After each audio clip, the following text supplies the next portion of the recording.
Kitang mga matutong na hukman sa masipit nga pagugong sa uban. Kitang tanan masayop. Ang tao nga dili masayop sa iyang pagpanunsi, ikit o makahimo sa pagpugong sa iyang kaugalingon.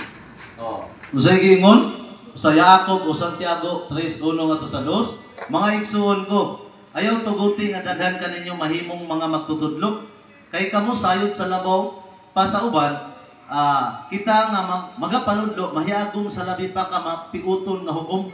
So piut dai di lalim o di sayo ni mahimong magtutudlo. Gani ako man ni panganduya nga makatudlo ko dinhi, makatindog ko. Kay dikta man sa amahan nga gamiton ta, pagpagamit ta. Apan niabot ng panahon nga nakita na mo din si ma'am kami nagdumala mo nang nalimbasok ko sa pagbarog ko ni Kevin sa kaniadto. Atod karon ng padayon ko, ako yung paningkamutan nga adunay mga dinhi nga di kita makabuhat og mga sayop nga mga pagpanudlo. No mao na nga ang pagka magtutudlo day sige mo mapiuton nga hukom. Nya ningon dinhi sa 2 kay kitang tanan ugod mga sayop man sa daghang paagi. Nya mingon nga awa di man ko masayop, wa man ko isala. Klaro kay kitang tanan ugod mga sayop sa daghang paagi. So mao na nga masayop kita. Kani atong mahal nga manluluwas mismo. Ningon si ayaw kong tawag maayo. Adunay usa lamang si Yahweh. Ay kung inag maayo magtutudlo. Yung maayo na gud siya, batid na sa kasulatan. Daghang milagro nga nabuhat, nakita sa mga tinunan sa kanang panahon sa nagpakatao pa sa kalibutan. So muna nga ningon dinhi, kay kitang tanan ugod mga sayop man sa daghang paagi. Ug kun ugaling aduna may tawo nga dili masayop sa iyang pagpanulti, kana siya hingpit nga pagkatawhana. Siya arang makapugong sa iyang tibok nga lawas usab. Di ba? Kaya nimo sumasayop gyud mga kaigsunan. Mabitaw nga gihimo niya bayawi nga sa matag tuig, adunay Feast of Atonement, pagtapon sa sala kay ang tao masayop gyud. Bisan pa magtutudlo ka na gyud kasaypanan. Nya mingon nga, wa man kuy sala, siya man kuy nay sala. Mo na wa na nako napagkuan kay wa gyud kuy sala. Wa sala. Mo na nga lisod kayo gumingog wa kay sala.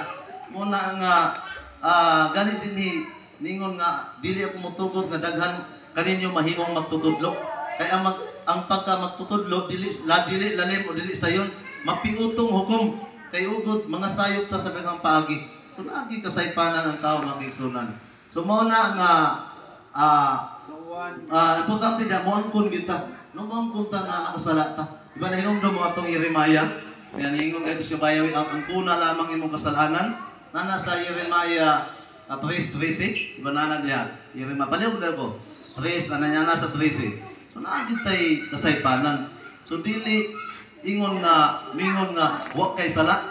Mabisan kay magtutudlo ka, ikaw nagadumala, yamin ka wa gyud koy sala. Kay wa koy absent sa pagsimba. Ya dito sa gawa sa laing mga panahon, sa laing mga adlaw, sa imong mga transaksyon panginabuhi. So basig kay mga tao nga nahiligsan o nakasala ka. So mao na nga pakibasa daw ko mga kaigsunan. Angkon. Ikaw nakalapas pa ko ng Yahweh, kaya magduhin. O nagsabwat sa inyong mga paagi sa mga lumangyaw, lalong sa taksa-taksa at luluhaw ni kahoy. O wala mo ba sa inhuki na inog na gano'n si Yahweh? Hallelujah. So muna nga ninyo sa Yahweh, ang kuna lamang ang imong kasalanan. Lisod kayo kung ang imong ipatigbabaw, ang imong ng garbo, ang imong ng pagkaanaa, kay mingon nga, adiha ka, digpuna ka, nakabuhat na kag mga maayo, alang nimo, nya naaman day kasaypanan. Mingon ang kuna lamang ang imong kasalanan, nga ikaw nakalapas batok kang Yahweh nga imong makagagahom, ug nagsabwag sa imong mga paagi. So nay mga paagi day nay mga desisyon nato nga wa kahimot isa to langit ng amahan. Sa mga lumalangyaw, ilalom sa tagsa kalunhaw kahoy. Ug wala mo pagpatalimhugi ang akong tingog nagaingon siya bayawi. So nagi kasaypanan ang tao makigsunan. Mo bito adunay sa usa ka tuig adunay pagtabon sa sala. No kausa na mo bito to nga importante kayo to atong Feast of Atonement, pagsakit, sakito nato atong kalag.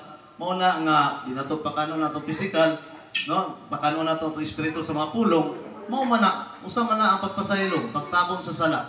Nya natay mga kabitlan na mga kaigsunan ba sa unod, kaso lang kay mingon to bikas na, si Kuan Mangguti, si Ingko, dako kay nagsala, mong wala na ko na pawaliha.